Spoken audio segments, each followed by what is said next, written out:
Hi, I'm Jan Van Blarcum. I'm the principal and founder of the Einstein School, and I have asked Laurie Gaines to join me today and talk a little bit about the diagnostic testing that you provide to us. At the Einstein School, all children undergo diagnostic evaluation, and it's part of our comprehensive educational matrix.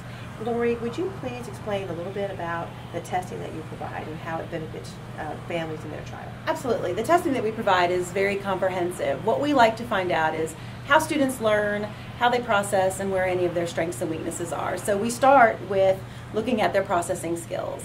And the way that we do that is through standardized testing. We look at things like verbal abilities, short-term memory, long-term memory, auditory processing, visual processing, processing speed, problem-solving skills, and just get a good picture as to where those skills fall compared to other kids their same age. And this can be done for students that are in first grade all the way up through adults. So it's really great because it gives you a good picture of where the student is right there in that time. We also do a full achievement battery that takes a look at all the areas of reading, writing, and math.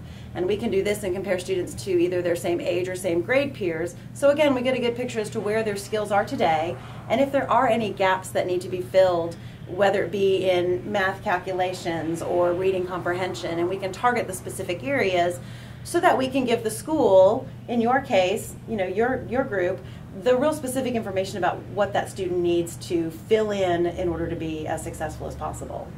And we find that many times when we're working with Laurie and your group, that the kids feel that it's not like a test, that it's they don't have to study for it. Can you explain why? Yeah, it's funny because I hate to use the word test because it really isn't a test like you would take in school. The kids don't come in and sit down at a table with a paper and pencil and work for 3 hours.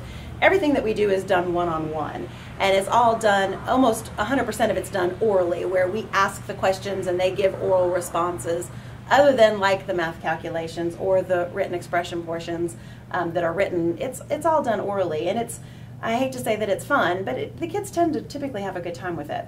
And could you also address how parents might understand this testing and how it could benefit their child when they're preparing for maybe the SATs? Absolutely. They need extended time. Absolutely. This information can benefit parents and students in a variety of ways, really. It can be helpful in just understanding how they learn and how they process. And they may decide that they want to take this information and just hold on to it and not do anything with it. Sometimes it's great to take the information back to the school and help the teachers understand where their strengths and weaknesses are. It also, though, can give the student access to services like Section 504, special education. It can allow them to receive accommodations on standardized testing like the IC test for private school admissions, for the SAT and the ACT.